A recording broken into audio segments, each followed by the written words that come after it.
Você sabe o que é pré-pauta? Pré-pauta, simplificadamente, é uma sugestão de pauta, uma sugestão de matéria, de reportagem. Toda pré-pauta, elas surgem das mais variadas maneiras possíveis. Toda pré-pauta, ela é, de cara, verificada pelos produtores. Eles têm que saber, essa história existe realmente? É verdadeira? É factível? A gente tem condições de contar essa história? Ela tem interesse? Ela desperta interesse? Ela é palatável? Tudo isso tem que ser analisado. Quando tudo isso se confirma, essa pré-pauta vira pauta, que é produzida e vira matéria, vira reportagem. No caso da matéria exibida pelo Jornal Nacional, sobre o porteiro, o depoimento do porteiro do condomínio do presidente Jair Bolsonaro, a pré-pauta não se confirmou. Claramente, rapidamente, se descobre que não é assim, não é como está lá no depoimento do porteiro. E é muito estranho que essa reportagem, que essa pré-pauta vire matéria, né, e seja chamada assim. Olha, a gente vai contar uma história para você agora, mais ou menos assim. Vamos contar uma história que é mentira, mas a gente vai contar mesmo assim. E aí, a narrativa dessa reportagem é confusa, né? Uma pessoa que passa desavisada diante da televisão, uma pessoa envolvida com afazeres domésticos, com amigos e parentes em casa, com burburinho, com ruído, ela pode realmente se confundir. E o presidente acusado na reportagem, ainda que por um porteiro, né, que vai ter que dar explicações, o presidente que estava lá no Oriente Médio, na Arábia Saudita, com uma equipe da TV Globo, não é ouvido. A gente tem que...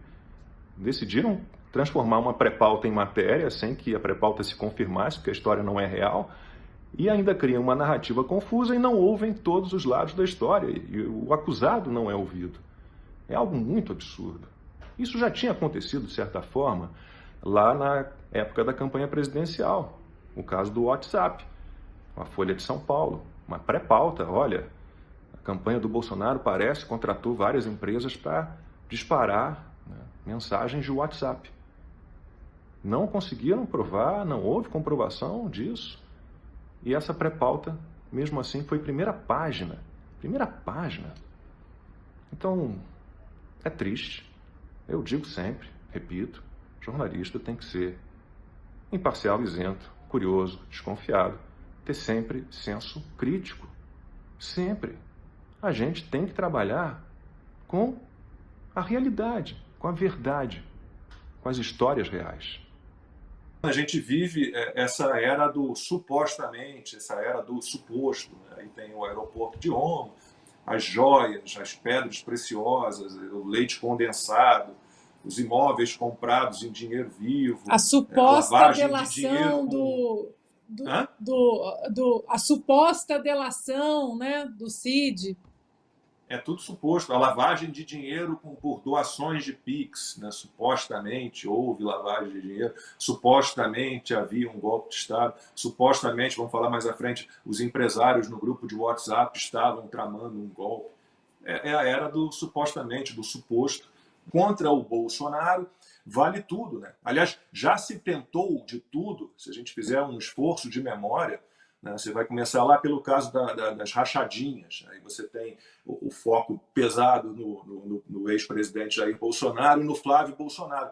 Mas quem tem um mínimo de memória vai lembrar que aquela lista, né, de parlamentares, deputados estaduais do Rio de Janeiro que tiveram movimentações suspeitas identificadas pelo COAF, né, o Flávio Bolsonaro era o 17º na lista.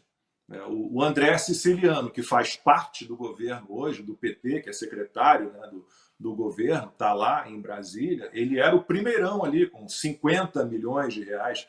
O Flávio Bolsonaro era algo em torno de 1.200.000. Eu não estou dizendo aqui que eu vou normalizar a rachadinha. Se houve, que se investigue, que se há suspeita, que se investigue.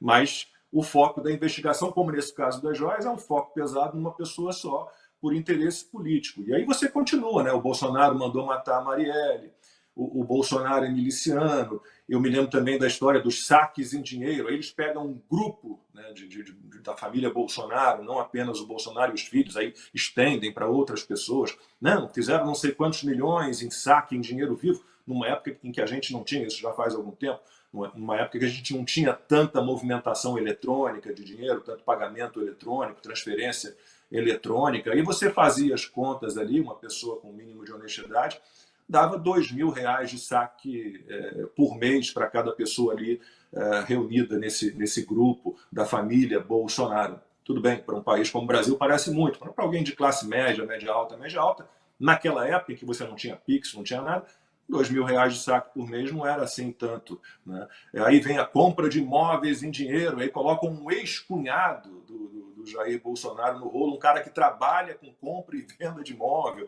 Teve o caso da cocaína no avião da FAB, aí não, mas o Bolsonaro é o líder da quadrilha, e depois se investigou e se identificou o militar que era o responsável por isso, foi preso, se não me engano está preso, né? Cartão de vacinação, aí pedra preciosa que não é pedra preciosa, essa questão das joias, né? Que, como disse, a lei não é muito clara, mas espera aí, não é um presente personalíssimo, por que o Lula pode andar com um presente, com um relógio de R$ 80.000 que ele ganhou do Chirac, e o Bolsonaro não poderia fazer o que ele quisesse com esse relógio? Então, para encerrar essa minha primeira participação, é isso. Eu sou totalmente a favor de qualquer tipo de investigação, sobre tudo.